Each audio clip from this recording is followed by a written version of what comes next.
I hope you're doing well, hope you're doing alright. I'm going to Switzerland and then possibly to France for a small vacation for a few weeks. I'm excited to show you how I alter my trading times when it comes to traveling, because I'm coming back to Dubai and of course the time zones are very different. I trade the London Open and therefore when I travel this changes and I need to wake up at a different time. I need to change my routine. I need to go to the gym at different times. I need to put my meetings at different times. And therefore, I'm excited to show you how I alter my timings to fix my vacations, to fix my traveling. So, going to take you with me on this flight and we'll see how it goes.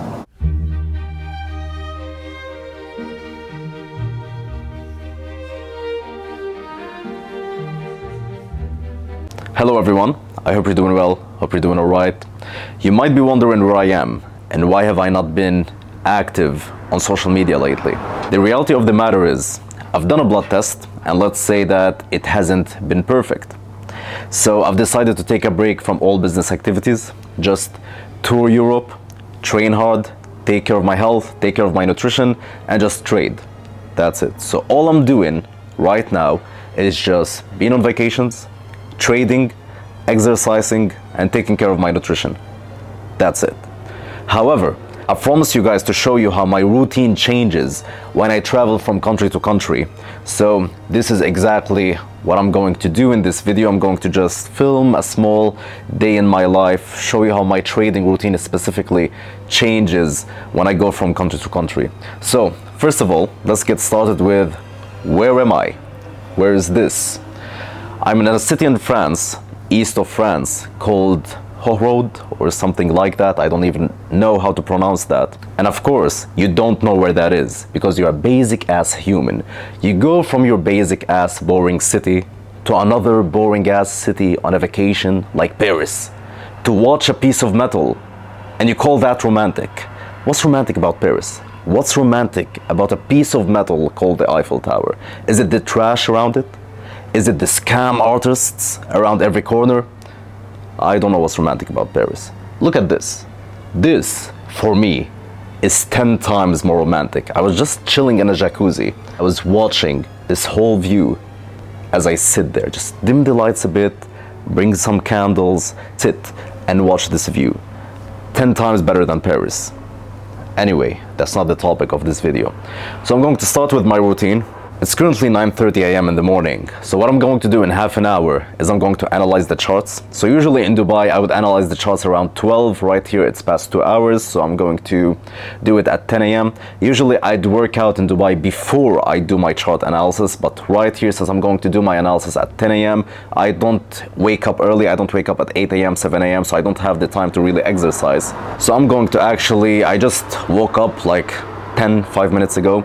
So what I'm going to do now is I'm going to just have a small coffee, wait until 10 a.m., analyze the charts, and then after I finish analyzing the charts, then I will go to the gym. So by me coming to France right now and doing this Euro vacation thing, I switched between my gym and my trading. This is what I just did. I would usually work out, then trade.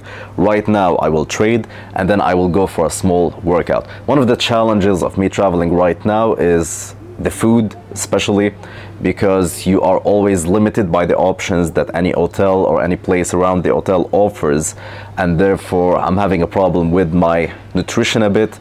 Hopefully I'll get to know how to deal with that. So what I'm going to do is I'm going to trade, I'm going to go work out. I'm also limited by my gym options as well, because sometimes I go to an hotel where there's a gym in it, sometimes I go to an hotel where there's no gym in it. Now fortunately in this hotel there's at least a pool, so I can go ahead and take a swim, work out for like 30 minutes, swim back and forth as much as I can, just at least put in some movement while I'm here, because I don't have actual weights to do any weight training or any of that. So I'm going to have to stick with the swimming for now. I just want to say one thing before we start here. I always trade the same session. Wherever I travel, make sure you always trade the same session. If you trade and travel, you should trade the same session that you were trading before, because you're used to a certain volume, you're used to a certain type of trading, you're used to looking at the charts at a certain amount of time and spotting the same opportunities. I look at the charts at the London session open and I try to spot as many opportunities as I can. I place my buy and sell limits, and sometimes my orders can be executed either during the US session or during Asia. I don't really care. However, I look at the charts and try to find opportunities at the London session open, and therefore I will always do the same things wherever I travel. Don't be like, oh, I used to trade at 12 p.m. Dubai time, I traveled to France, and now I will trade at 12 p.m. French time, so nothing changes in my routine. You need to trade the same session that you're used to, that you've backtested, that you know works. So right now I'm here, I used to trade at 12 p.m. Right now, because I'm in France, I'm trading at 10 a.m. Look at the charts, always at the same time, guys. 1, 2, 3 drives through to the upside. So what I expect now for US oil is to melt down into that low right here and take it out. We formed liquidity right here, as you can see right here. So I've been accumulating stop losses to the upside for a good amount of time now, for 2 or 3 days. Stop loss is taken, stop loss is taken, and it's the goal of a 3 drives anyway. The goal of a 3 drives is to accumulate liquidity in a certain direction and then melt the market. So it's all like getting put together now.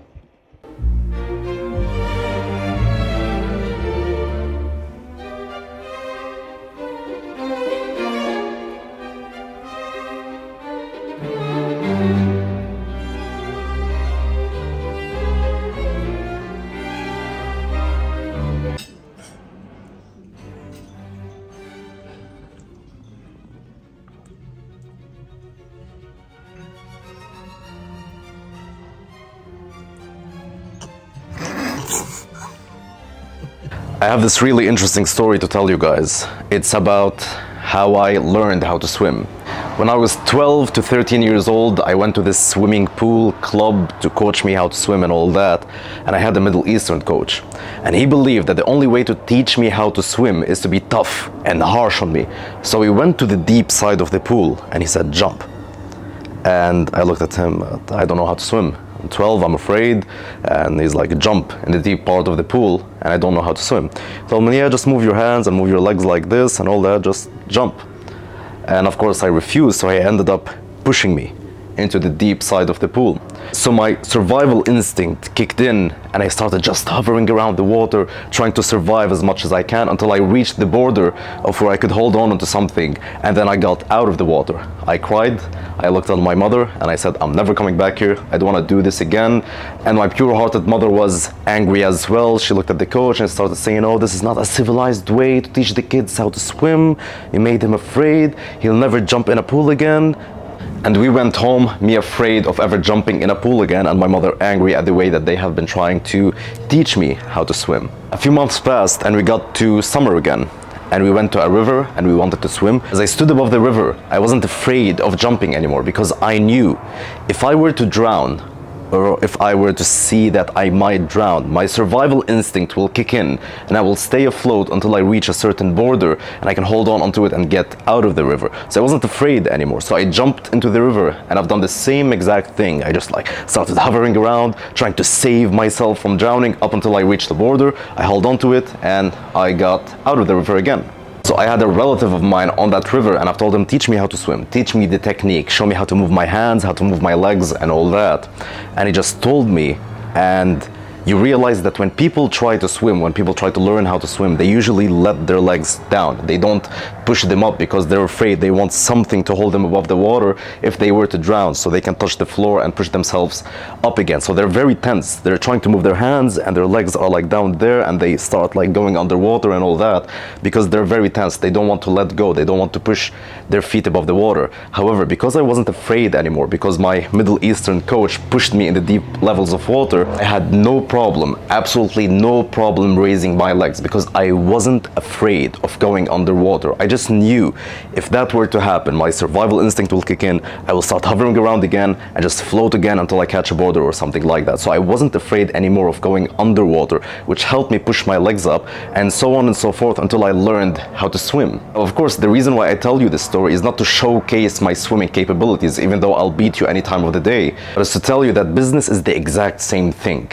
I don't live in a delusional world where I constantly tell myself that I can never lose money, I can never fail, everything will always be okay. I don't live in this delusional world. I know I can lose money. I know I can fail in some things. I know that a lot of shit might happen. I understand that life is a cycle of ups and downs, and we will always have these downs, and there is no way in avoiding them. However, I also know, I am confident that I am the man. If I were to drown, I will be capable of pulling myself up again. So I am not afraid of failure. I have complete confidence in my abilities to pull myself up from any situation that I might get into. And this is the mentality that you need to have for either trading or any other businesses or anything in the world in general, because there's a lot of stress, there's a lot of ups and downs in any business. And to be able to handle those, you have to have the complete confidence that yes, downs are going to happen, but you are the person capable of handling the shit. It's the same with swimming. The moment I was convinced that yes, I can go underwater, yes, some shit might happen, I might not know how to swim and go underwater, and my survival instinct will kick in, but I was confident that as I go underwater, if that were to happen, if I just failed in swimming and I went underwater, my survival instinct will kick in and I will be able to save myself. That confidence, when I let go of that fear, is when I genuinely learned how to swim. And with business, it's the same shit. It's not about looking in the mirror and saying positive affirmations for yourself, like nothing can go wrong, life will always be this perfect sequence of events. It's not that. It's saying, no, life can go wrong. I might have ups and downs, some shit might happen, but I am the person capable of handling everything that might happen.